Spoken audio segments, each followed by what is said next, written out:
स्वागत है गाइस आपका मेरे YouTube channel law with Lalit में। लास्ट टाइम हमने पढ़ा था कि लॉयर और एडवोकेट्स क्या होते हैं। अब इस वीडियो में हम ये पढ़ेंगे लॉयर और एडवोकेट्स में डिफरेंस क्या होता है। A lawyer is anyone who knows the law और has studies the law from the law school. Generally a lawyer क्या होता है जिसने जस्ट अभी स्टडी की है लॉ की लॉ स्कूल से। उसके बाद कोई बार काउंसिल का एग्ज़ाम उसने क्लियर नहीं कर रखा होता, ना ही उसके पास कोई लाइसेंस होता है बाहर एग्ज़ाम का।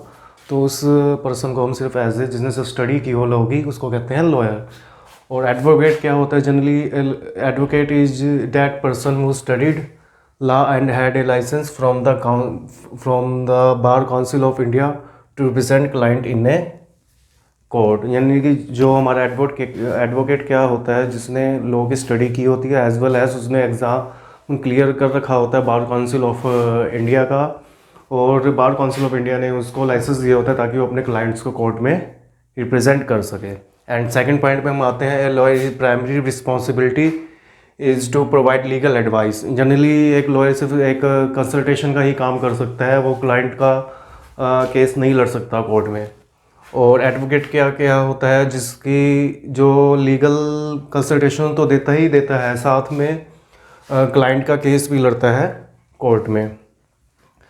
A lawyer has less experience because they have only recently graduated from law school, don't have any practical experience.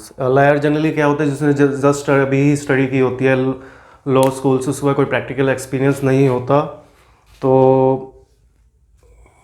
you can say lawyer is generally has less experience as compared to advocate. और advocates are skilled professionals with year of experience and representing clients in courts. Advocates क्या होता है जिसके पास बहुत ही vast experience होता है, जिसके कारण में अपने क्लाइंट्स को कोर्ट में रिप्रेजेंट करता है, उनके अच्छी तरीके से कोर्ट में पैरवी करता है। Because they are less experience they charge less than advocate. Because generally एक कंसल्टेशन टाइप का एक वर्क करते हैं लॉयर्स, तो उनकी फ़ीस भी कम होती है क्योंकि वो क्लाइंट को रिप्रेजेंट तो कर नहीं सकते कोर्ट में। और उनके कंपैरिजन में एडवोकेट क्या करता है कि उसकी फ़ीस हाई होती है क्योंकि ये एक लीगल कंसल्टेशन तो देता ही देता है, साथ में क्लाइंट को कोर्ट में रिप्रेजेंट भी करता है वो केस को जीतने के लिए। तो एडवोकेट चार्ज हाई। आज के लिए बस इतना ही। ऐसी छोटी छोटी इन्फॉर्मेशंस के लिए लॉ से रिलेटेड मेरा चैनल देखते रहिए।